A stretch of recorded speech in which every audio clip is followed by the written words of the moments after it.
Hello everyone, I am Rahul and welcome to Academics with Rahul YouTube channel. अगर आप channel पर पहली बार आए हो तो चैनल को सब्सक्राइब करें और बेल आइकन को प्रेस करिए ताकि इस तरह की इन्फॉर्मेटिव और यूजफुल वीडियोस मिले आपको सबसे पहले। आज हम क्लास 7th चैप्टर 1 का पार्ट 3 करेंगे।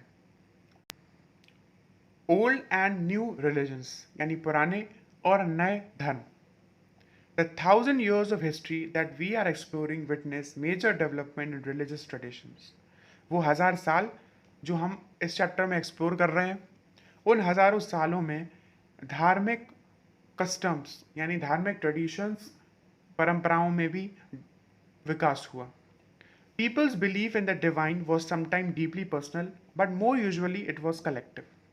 लोगों का विश्वास कभी कभी तो पर्सनल चीज़ों की वजह से होता था, व्यक्तिगत विश्वास होता था, पर ज़्यादातर वो होता था कलेक्टिव, यानी सब साथ में किसी एक चीज़ पर विश्वास रखते थे।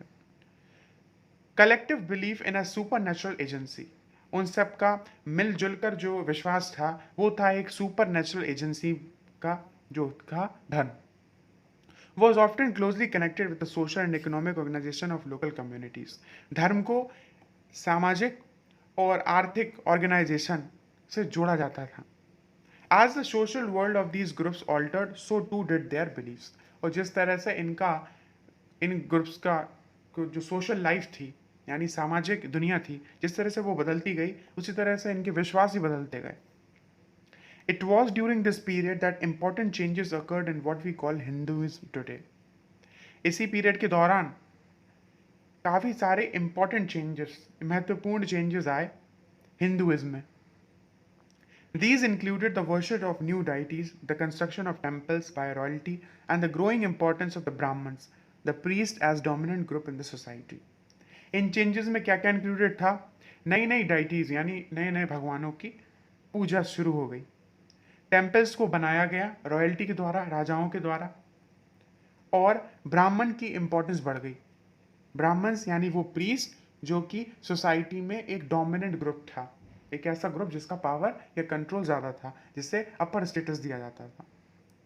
There knowledge of Sanskrit text earn the Brahmans a lot of respect in the society. Brahmans की वो एबिलिटी कि वो संस्कृत टेक्स्ट में उन्हें काफ़ी नॉलेज थी, इसने ब्राह्मण्स को बहुत रिस्पेक्ट दी, बहुत आदर दिया सोसाइटी में। Their dominant position was consolidated by the support of their patrons, new rulers searching for prestige. उनके जो डोमिनेंट पोजीशन थी उनकी, जिससे वो हायर स्टेटस रखते थे सोसाइटी में, वो उसको सपोर्ट किसने किया? पैट्रॉन्स ने। पैट्रॉन्स कुछ इन्फ्लुएंशियल वेल्दी इंडिविजुअल होते थे जो कि किसी अदर पर्सन, क्राफ्ट पर्सन या लर्न मैन को सपोर्ट करते थे। यानी ये वो आप कह सकते हैं वेल्दी, अमीर, रिच, धनी लोग होते थे जो कि सपोर्ट करते थे। One of the major development of this period was the emergence of the idea of bhakti. इस पीरियड का एक बहुत बड़ा विकास था भक्ति, आइडिया जो था भक्ति का, उसका इमर्ज होना, उसका आना। Of a loving personal deity that devotees could reach without aid of priest और एलेबरेट रिचुअल्स। भक्ति का मतलब होता था अपने किसी एक भगवान की तरफ प्यार, और वो प्यार भी ऐसा जहाँ पर ना ही किसी पंडित की और ना ही किसी तरह के अनुष्ठानों की जरूरत पड़ती थी भगवान को खुश करने के लिए, सिर्फ भक्ति ही काफ़ी थी। You will learn about this and other tradition chapter 8। इस बारे में आप चैप्टर 8 में आगे पढ़ोगे। This was also the period van new religions appeared in the subcontinent. Merchants and migrants first brought the teachings of the Holy Quran to India in the 7th century. ये वो period भी था जब नए नए धर्म हमारे देश में आए। जो भी व्यापारी और माइग्रेंट्स यानी जो पलायन करते थे दूसरे देशों से हमारे देश में आए, वो अपने साथ में होली कुरान की टीचिंग्स भी लेकर आए 7वीं शताब्दी में। Muslims regard the Quran as their holy book and accept the sovereignty of one God. Muslims Quran को अपनी धार्मिक किताब मानते हैं और उनका ये विश्वास है कि भगवान एक है और उस भगवान का नाम है अल्लाह। Whose love and mercy and bounty embrace all those who believe in him without regard to social background. उनका मानना है कि उनके भगवान अल्लाह सबको प्यार करता है, सब पर मर्सी करता है, सबके प्रति काइंड है, वो काफ़ी उदार है। बाउंटी का मतलब उदार होना, उदारता है उसमें, और जो भी उसमें विश्वास रखता है वो उसे प्यार करता है, बिना इस चीज़ के कि वो किस सोशल बैकग्राउंड से बिलोंग करता है। Many rulers were patrons of Islam and the उलाम लर्नड थियोलॉजिस्ट एंड जूरिस्ट। कई सारे राजा और रूलर्स भी इस्लाम और उलाम, थियोलॉजियंस और ज्यूरिस्ट, थियोलॉजियंस का मतलब होता है धर्मशास्त्री, और ज्यूरिस्ट के पैट्रॉन्स थे, यानी वो सपोर्ट करते थे इन चीज़ों को और उन्हें फैलाने में हेल्प करते थे। And like Hinduism, Islam was interpreted in a variety of ways bye it's followers. Hinduism की तरह इस्लाम को भी अलग अलग तरीकों से फॉलोअर्स में फैलाया गया। These were the Shia Muslims who believed that the Prophet Muhammad son-in-law Ali was the legitimate leader of the Muslim community. Siya Muslims का मानना था कि जो प्रॉफिट मोहम्मद के सन हैं अली, वो ही लीगल लीडर हैं मुस्लिम कम्युनिटी के। एंड द सुन्नी मुस्लिम का ये मानना था, Sunni Muslims who accepted the authority of the early leader Khalifas of the community and the succeeding Khalifas. वही सुन्नी मुस्लिम्स का मानना था कि सही अथॉरिटी खलीफाज हैं जो उनकी कम्युनिटी के थे। There were other important differences between the various schools of law, Hanafi and Shafi, mainly in India, and in theology and mystic tradition. उसी तरह अलग अलग डिफरेंसेस हैं अलग अलग स्कूल्स ऑफ लॉ में। Thinking about time and historical periods. Historians do not see time just as a passing of hours, days or years, as a clock or a calendar.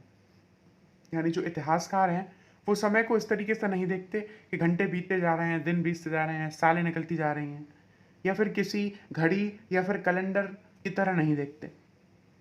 Time also reflect changes in social and economic organisation, बल्कि वो समय को इस तरीके से देखते हैं कि उस समय में सामाजिक आर्थिक ऑर्गेनाइजेशन में चेंज आया, वो ट्रांसफॉर्म हुए, कई तरह के नए नए विश्वास आए, बिलीव्स आए। The study of time is made somewhat easier by dividing, और इस समय की पढ़ाई को यानी समय के ज्ञान को आसान बनाने के लिए हमने इसे बड़े बड़े सेगमेंट या पीरियड्स में बांट दिया जो सेम कैरेक्टरिस्टिक शो करते हैं, यानी जिस समय में सेम चीज़ें हुई उनको एक अलग सेगमेंट बनाकर टाइम इस तरीके से हमने बांट दिया। In the middle of the 19th century, British historians divided the history of India into three periods. 19वीं शताब्दी के मध्य में बीच में ब्रिटिश हिस्टोरियंस ने, यानी जो ब्रिटिश इतिहासकार थे, उन्होंने भारत की हिस्ट्री को तीन पीरियड्स में बांटा, हिंदू, मुस्लिम और ब्रिटिश। उन्होंने हिस्ट्री को तीन टुकड़ों में बांटा, हिंदू रिलीजन के बेसिस पे, मुस्लिम और British. This division was based on the idea that the religion of the rulers was the only important historical change and that were no other significant development in the economy, society or culture. Such a division also ignored the rich diversity of the subcontinent. इस division के according, जहाँ पर उसमें तीन भागों में बांटा गया था, इस डिवीजन में सिर्फ इस बात का ध्यान दिया गया कि जो रूलर्स का रिलीजन था उसके हिसाब से इनको बांटा गया, बल्कि जो अदर डेवलपमेंट थे, अदर चेंजेस थे इस दौरान, उनको ज़्यादा इंपॉर्टेंस नहीं दिया गया। ना ही कोई इकोनॉमिक, सोसाइटी या कल्चर में किसी भी तरह के चेंज को कोई इंपॉर्टेंस ना देकर सिर्फ एक ही चीज़ को इंपॉर्टेंस दिया है, वो है रिलीजन। इस तरह के डिवीजन ने कई सारे जो डाइवर्सिटी थी, अलग अलग वैरायटी थी सब कॉन्टिनेंट में, उसको नकार दिया, उसको इग्नोर कर दिया। Few historians follow this periodisation today. बहुत कम हिस्टोरियंस ऐसे पीरियडाइजेशन को आज फॉलो करते हैं। Most look to economic and social factors to characterize the major element of the different moments of the past.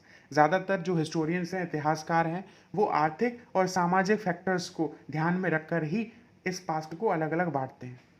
The histories you read last year included a wide range of early societies, hunter-gatherers, early farmers, people living in towns and villages. आपने अगर पिछले साल की history पढ़ी हो तो उसमें आपने ऑब्जर्व किया था कि हंटर गैदरर्स के बारे में, early farmers, people living in towns, villages और पुराने साम्राज्यों के बारे में ही दिया गया था। The histories you will be studying this year are often describe as medieval.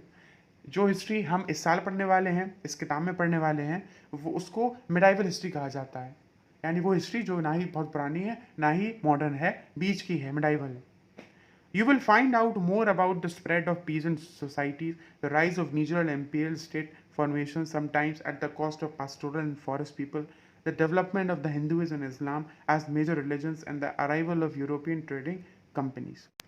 इस हिस्ट्री में आप पढ़ोगे कि किस तरह से पीजेंट सोसाइटीज़ का स्प्रेड हुआ, यानी फार्मिंग सोसाइटीज़ का स्प्रेड हुआ, किस तरह से कई सारी क्षेत्रीय और रॉयल स्टेट का फॉर्मेशन हुआ, हिंदुइज्म और इस्लाम का डेवलपमेंट हुआ, दोनों धर्मों का, और European trading companies I.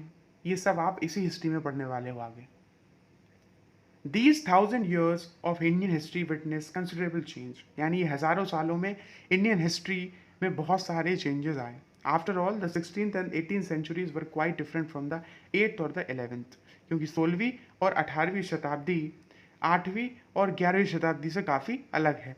Therefore, describing the entire period as one historical unit is not without its problems. Moreover, the medieval period is often contrasted with the modern period. इसीलिए पूरे period को एक unit में बताना, एक historical unit में बताना सही नहीं है. Moreover, the medieval period is often contrasted with the modern period. और मिडाइवल पीरियड को मॉडर्न पीरियड से काफ़ी कंट्रास्ट बताया जाता है, इसमें दोनों में डिफरेंस है. Modernity carries with its sense the material progress and intellectual advancement. This seems to suggest that the medieval period was lacking in any change whatsoever, but of course we need was not that case.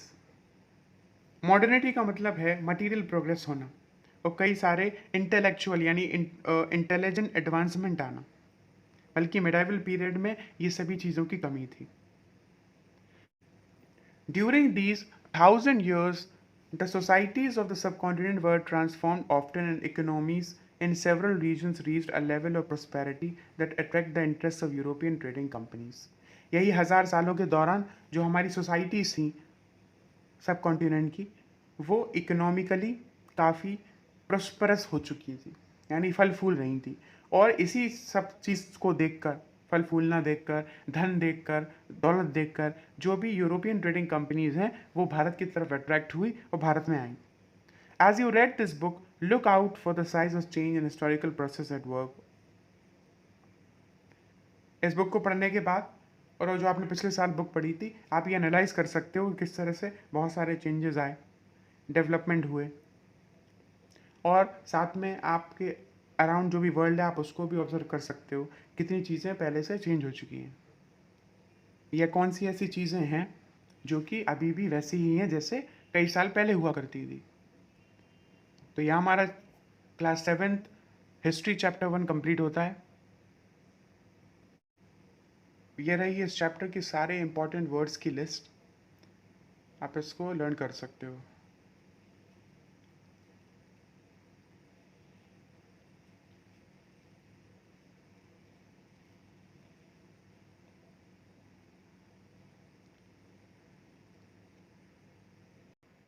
अगर आपको हमारी video और हमारा content पसंद आता है तो इस वीडियो को लाइक करें, शेयर करें और साथ ही चैनल को सब्सक्राइब करें.